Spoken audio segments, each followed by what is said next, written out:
Alrighty, what is up, guys? It's been a long time. It's been a couple months since we made a recap. Like I said, no recap. I was busy moving into this new place that you see here as my background now. So we're back. We're on a more stable schedule, stable routine. So monthly recap coming at you here. So let's just jump right in. August 2021, lowest profitable month of the year, and I think actually in a year. I think September 2020 was the last month I had lower than 34,000. I made like 5,000 in September last year. So it's been a year.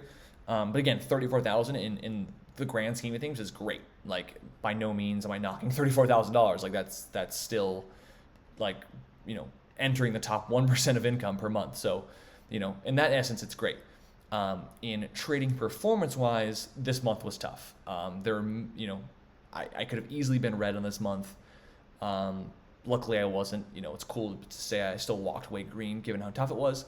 But we'll go into detail as to how that happened and why that is. But yeah, I even tweeted about, usually every year in the fall time, whether it's August, September, October, one of those months is usually pretty difficult. And so far, I think August is probably it. Well, I can't tell how difficult or tough September or October will be, but just based on how I've felt and how tough it's been in the past during some of these months, August definitely felt like that for me. So we'll see. But let's just jump right in. Week one was the best week of the month, mainly because half of it was from my one trade on Robinhood, which we will go over. Recent IPO, everyone knows Robinhood, the Robinhood brokerage app that people love to use. I would say beginners love to use. If you're an experienced trader, there's kind of like an ongoing joke that like using Robinhood is ridiculous, but at least people I know, maybe use Robinhood and you make money. If you do, great. But people love it. So when it IPO'd, it went from low 30s, 35ish, all the way up to I think 85 at its high. And so from that kind of a move, like, this is a supernova move. This is what I look for. So I was looking for the first red day. Let's go into the intraday chart here. The first red day there on the the 6th? What day is it? It was the 5th, I think this happened. So let's zoom over. So this is the day where it hit 85, huge parabolic. I did make some money shorting kind of these higher lows and covering to these dips, but really wasn't, I think I did make a few thousand on it, but I was really much more happy with how I traded the first red day, which is an overextended gap down. The previous close was like around 69.70, and we were gapping down to like 40 or 64, 65, 66ish. So overextended gap down isn't my favorite type of red day, but I do make money from them. I've talked about this a lot on the Twist podcast. But yeah, so I did make more money than I usually make on an overextended gap down, and I think the reason why is because I was super efficient with how I traded it. So if we go into the charts here, yeah, I've got it here. I took a full size entry pre-market, and now I usually don't take full size, but this bounce was particularly pretty good by the time I felt like it was time to start shorting.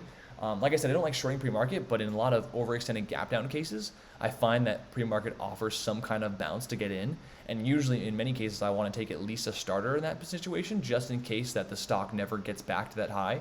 In this case, Hood actually like double topped there, but in other cases, like the stock just flushes, and no one else would have ever got an entry had you not shorted that high in pre-market. So that's why you see these entries here. And I think what made this trade so good for me was that I actually covered almost all of my shares, if not all of them, on this main wash right out the open. And in the past, I haven't done that. In the past, I wouldn't cover anything, and because I would tell myself like the first wash always leads to a second wash. Like, rarely will I ever cover the first panic. And in many cases, I've regretted that because for this exact reason, like some stocks bounce right back to my entries, just being so volatile right out of the open, and I just kick myself from being up a few grand, maybe even 5 figures, to then giving it all back in 2 minutes just because the market is so volatile. So I'm really happy that I've finally learned my lesson and I covered it, because I covered it and then it spiked right back to my entry. I had like a 65 average, covered it into the right sub 60 in the 59s, and immediately bounced right back to 65. So I was like, okay, let's do it again. Like, let round 2. That's literally what happened. Like I reshorted. I cover, I believe, a small piece into this dip here. Yeah, small piece there. Then the most on this low of day move. and then I covered the last piece into the bounce because clearly the sellers had dried up, and so I made like $6,000 on each time, like $6,000, for a total of like 12 to 13 grandish. So just super happy with that. If I hadn't covered on this wash, I'd have been super frustrated. I wouldn't have added back because I would have been full size, and I would have just had the same covers that I had the second time and made like $6,000. So it's super cool that like I said, I covered and then was given the same opportunity not even 2 minutes later. So it was really, really cool. Again, that was like half my first week. Probably my happiest trade that I've been with the entire month. So yeah, that's pretty much it. So we'll go into the new week 2. Week 2 on the 11th is when my biggest gain and biggest loss happened. We'll go over the biggest loss first because the biggest gain was actually a swing trade. Biggest loss of that month, it's my second biggest loss overall, was on mRNA. My biggest loss ever is on MMNFF. I actually have made a video on that. I'll link it. It'll pop up somewhere. I'll put it in the description. You guys can watch it if you'd like. This trade is unfortunately very similar to that, and I'm happy to say it wasn't nearly as bad. I have learned from my lessons from MMNFF, but it is embarrassing to say that I got a little bit too close, right? To say I lost 40 grand is not a good thing to say. I'm definitely not happy about it. And so we'll go into why I kind of got into that position and how I kind of let it just go against me. So first of all, it was a dip buy. And if you know how I trade, I hate listed dip buys. Like very rarely, if ever, will you ever see me dip buy a listed stock. It's usually always OTCs. So if we go into the intraday, I actually tried shorting it a few times, not on the day that I lost money, but on days leading up to it. So if we go, so this is the day, I believe on this day and this day, I think I made 2 or 3 grand, maybe a scratch profit on this day, or maybe a scratch profit on this day, 2 or 3 grand here, 2 or 3 grand here. But if you notice though, the stock keeps bouncing back. It bounces back here, bounces back here, huge bounce here. And so that's why it was so difficult for me. A lot of these shorts that just never amounted to much because for one, I don't trade large caps nearly enough to feel very experienced with them. It's not every day I'm trading a $400 stock or a $500 stock at the time, just tap 500 there. I'm used to dealing with low priced stocks like small caps that have much bigger percent moves, don't bounce as strongly as mRNA does because mRNA is like, they have created a vaccine. They're way more legit of a company than the ones I typically trade. So the fact that we kept bouncing back, I'm like, okay, like there's just way more buyers than I'm used to trading with. And so I tried to be smart, and when I saw this second red day, I'm like, oh, well, like every other day I've tried to trade it, it bounces, so let's just start buying. And that was a mistake. That was a huge mistake. Let me show you my trades here. mRNA. You can see here, like I just started buying, and the biggest mistake I made was, again, that mistake most traders make, like this, they don't have a risk. I just started buying with the idea of being so convicted that the past 3 or 4 days it's always balanced because there's so many buyers and it's a large cap and this and that. So I just started buying, and I bought some more, and I bought some more. You can see, like, luckily all these candles are very few amounts of shares because it's just such a high price stock, but it was still way too oversized. And as you can see here, I just didn't cut. Like it almost, like with MMNFF, I remember knowing how bad it was getting very, very quickly, but didn't care. This one was different, where it's like it didn't hit me, it got bad until it was too late in a way. I was like, oh shit. So it's embarrassing. I was way too relaxed about it. And so before you know it, I realized like it's not gonna bounce, it's not going anywhere, and you see me just sell it. So it's shitty, it's embarrassing. But it just reminds me of the most basic fucking rules that you can literally have, like part of my language, but like just dumb, a trade plan, a risk, position sizing, is even a good setup. Like I just threw all those out the door. So that's what happens. And if you do that, you're going to have your second biggest loss like I did. So that's that. I just, like I said, I don't dip buy listed. I have a trade plan for all my trades. Didn't do either of those for these. Oversized. Luckily was not as oversized on MMNFF as I was on mRNA. So like I'm learning, we're getting better, but it just goes to show with particularly dip buys, I have to be very, very much more disciplined than I already am, because I just cannot open that door to disaster. So yeah, now you'll notice, I lost 42 grand, but I only lost 7 grand in the day. Why is that? Well, ONPH has been a promotion for literally almost the entire year, from late January, and I mean it's still technically going on. I have been short this thing since early March. Like this big huge bounce here, I got short up in like the high 30s, and yes, like yes, this is correct. I literally got short high 30s, was up 40 grand at $20. It bounced all the way back to break even. I think it was even down a little bit because I remember adding into this bounce thinking it was never going to get back to my entry. It gets back to my entry, so now I'm down a little bit.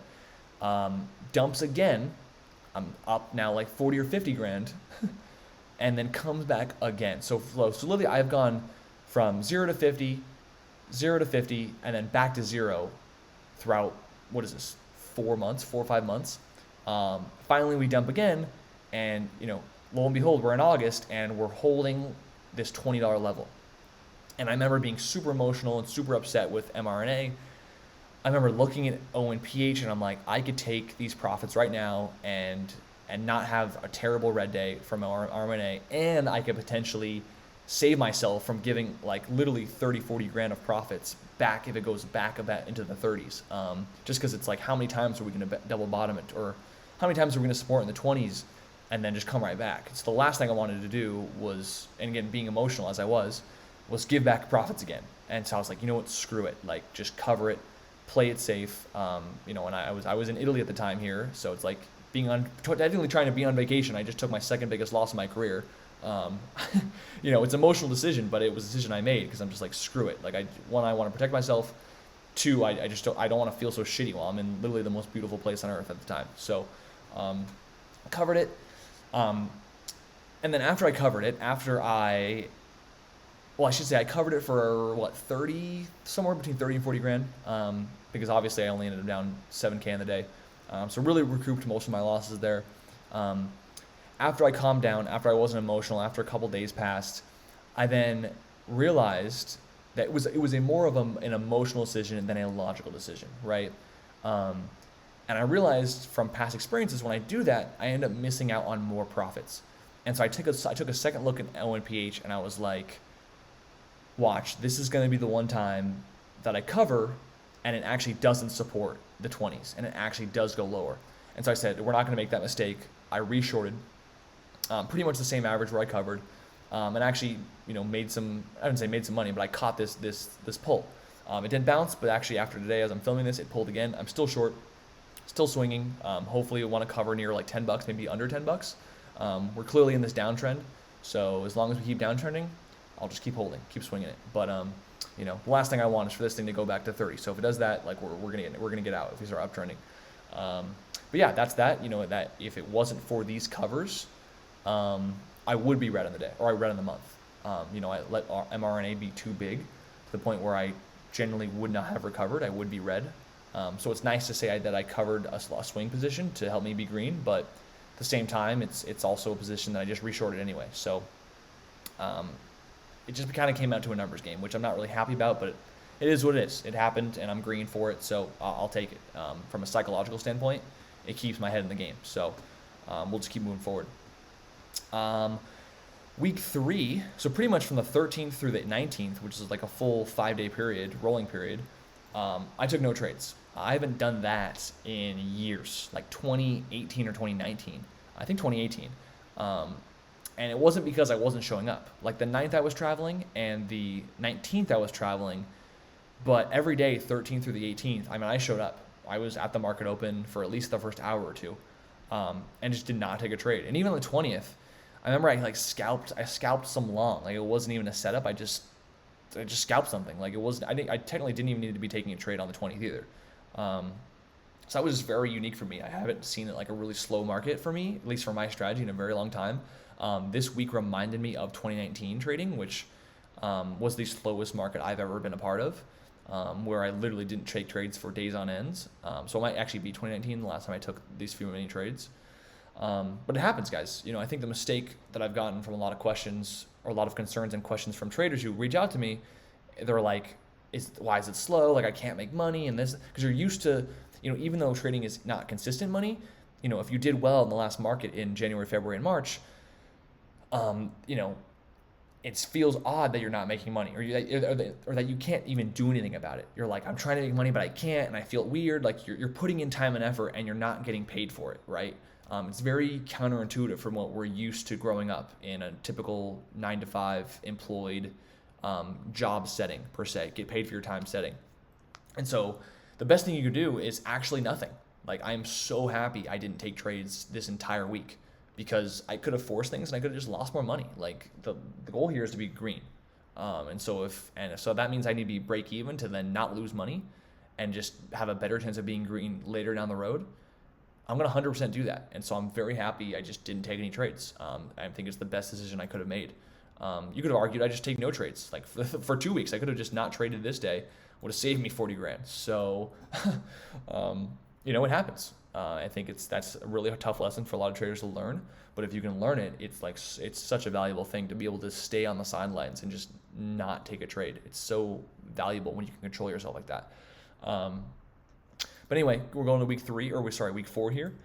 Week 4 was a small red week. I took a couple losses on, what was it? One nice gain and then a couple losses on PLXW. We'll go over the gain first, which ILUS. ILUS is a little OTC former runner back in January and February. Let's go out a little bit. Yeah, really nice run from that's sub-penny levels. Yeah, sub-penny. Still up near 10 cents, which is really impressive. But it's had a kind of a nice run. I was buying over this breakout high over, 8 cents? 8.7 is the breakout level.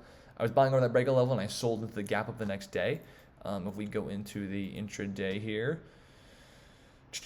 where is it? Why am I blind? Am I losing it? Oh, it's right here. Okay, so here's the breakout level.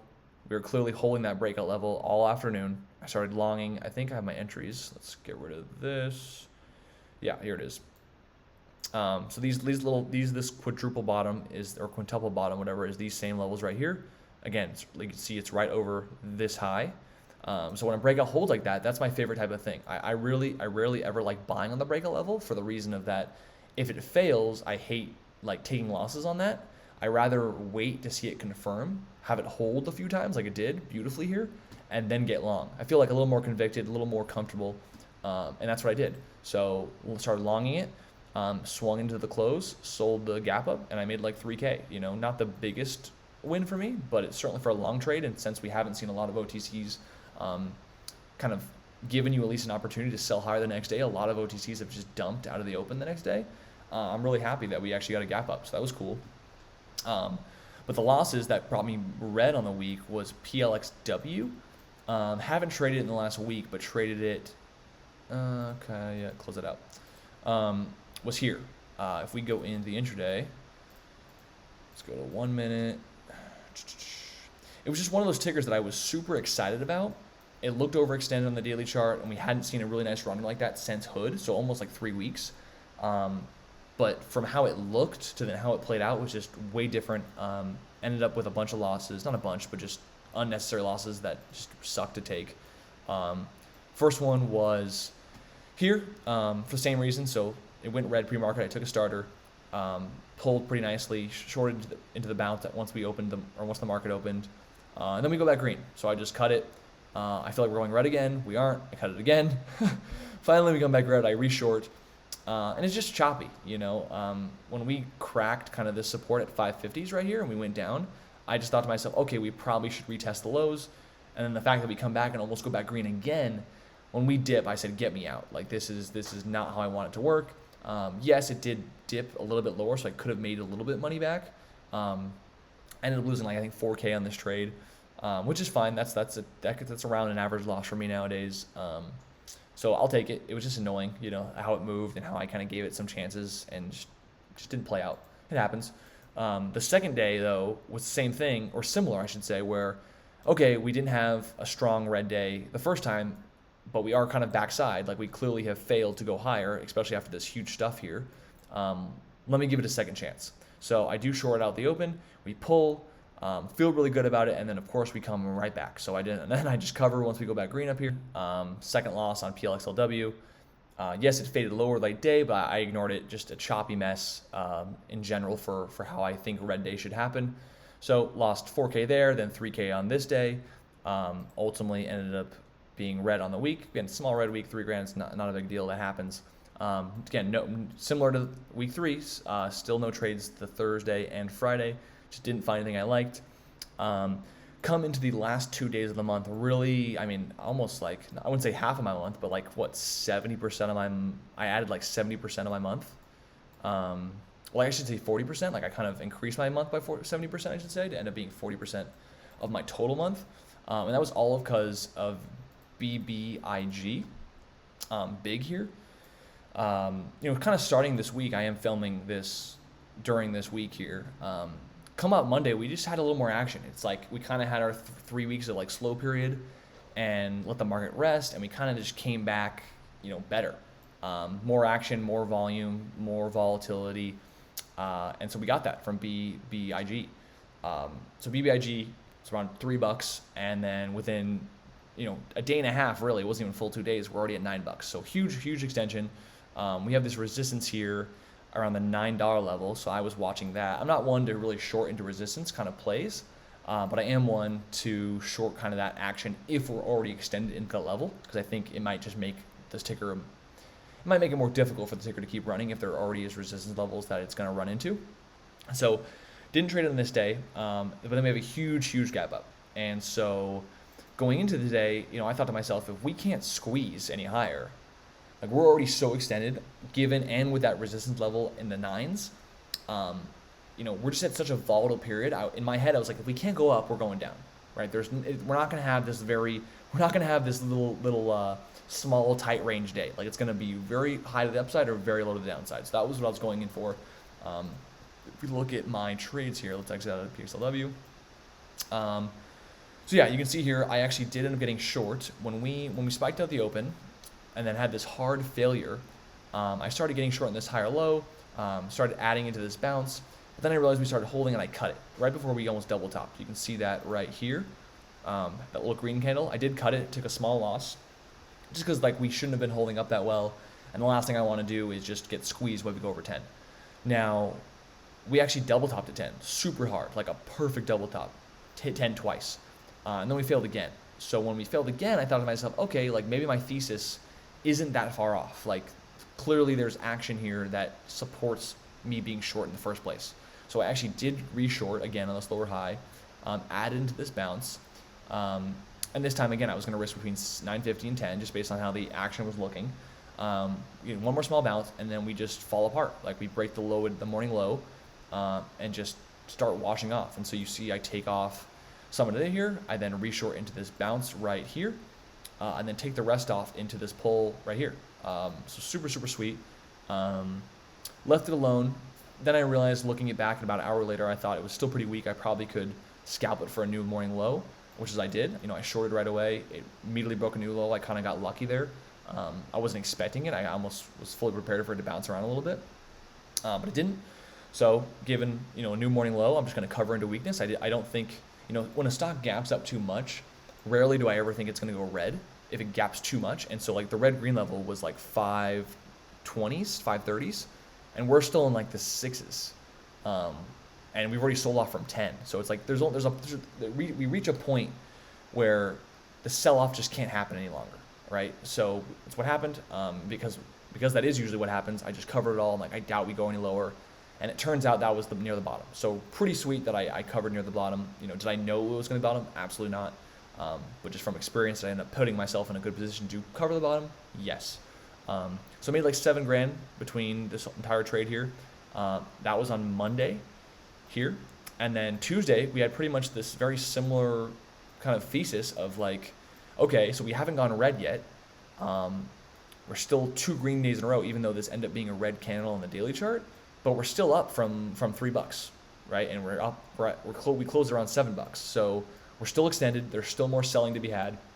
So that's exactly what I planned to do. I was shorting an actual first red day. So we exited out of here. This was the very next day. Again, similar to Hood, I took a starter pre-market just because we actually, normally, on an overextended gap down, we're already gapping down by the time I get to come at the computer. This time we were kind of going red as I was watching. So I was like, okay, let me take a starter as it goes red. Sometimes it doesn't work, so I took a smaller size. I definitely did not anticipate taking full size by any means here. But then when he started fading off, I added a little bit more right out the open. We then just straight panicked right out the open. I would say my biggest mistake though is that I didn't put on full size.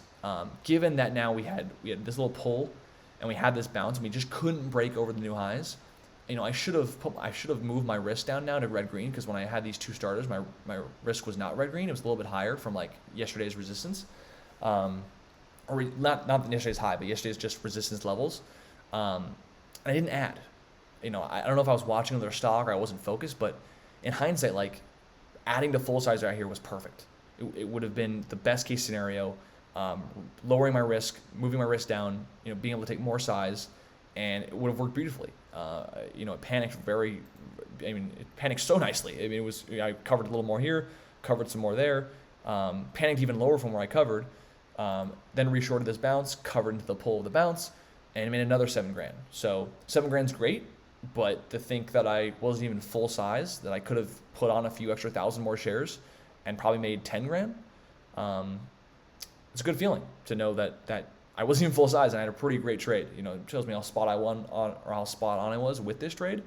And I avoided a squeeze, for the same reason why I told you earlier, like how I've avoided some midday bounces like on Hood or here, is that sometimes midday bounces just don't turn out well. And, I think some I can react to better, like Hood I probably could have paid attention to, like I said, and really executed well, getting that fade. But in this case, I'm glad I avoided it. We came all the way back and started squeezing. So really happy to just take that easy money in the morning and then just leave it alone the rest of the day. So it's a double-edged sword when you want to look to short the midday bounce. Sometimes I do it, sometimes I don't. It's a hit or miss from me, but I just haven't done it recently, and this is why. It squeezed right back. So pretty sweet last 2 days, like I said, to close out the month. I was only looking at like a 20K month, which is still great, but to make pretty much 15K in 2 days, that's the best it's been ever since the beginning of the month on the first week. So yeah, $34,000. We're already a couple days into September, up about $2,000, or $4,000 a week, but after some fees that were pretty expensive. We're already paid the same amount as the first month, I've already paid the same amount in borrow fees in September as I have in August, which is very extreme. Hopefully it doesn't stay that way, but sometimes you got to pay to make some money. So again, as we're going forward, September, October, we'll see if September is just as tough. We'll see if October is just as tough. If it is, I'm sure I'll turn out just fine. Going forward, I think I want to obviously be way more disciplined about dip buys. Remove the listed ones, obviously. But I think I need to be more conscious of risk management. Not necessarily, I follow risk management 99.9% of the time, but I think even when I follow it, I still need to make sure I'm risking a little more of a consistent amount. And I think that's in many cases why not only not trading, but just certain days like this where I'm only up $100, down 300, up 700, is that a lot of these trades just weren't consistently following correct risk management. Like some trades I was risking 1,000, some I was risking 2,000, some I was risking 4. It was too wide of a risk per trade kind of strategy. And so I think this month in September, I really want to get back to being more strict about if this is the kind of setup, I want to risk $3,000, maybe between $2,000 and $3,000, maybe $4,000, but I really want to kind of narrow that window in terms of how much I'm risking per trade, so I can have a much more consistent, more consistent stats and efficiency. Because of course, my big loss in mRNA really screwed me up here, having my biggest loss being bigger than my or my average loss being bigger than my average win. But it was only one loss that really screwed it up. But I just want to make sure I'm kind of getting back to that proper risk management and consistent risk management. So I think it's my biggest goal for September. Other than that, we're just going to keep it taken day by day. Crypto is really, really hot right now. Ethereum's at new highs. I think Bitcoin is approaching new highs. So, if you've followed me in the breakdowns chat room and me talk about it, or the crypto bootcamp that me and Matt have done, how bullish I am on crypto. I think the next 2 to 3 months, 4 months, we're going to get a nice bull run on our hands. So I'm very excited to see how that plays out. But other than that, I'm just gonna take it day by day, week by week, month by month, and we'll see how it goes. Thanks so much for watching, guys. I will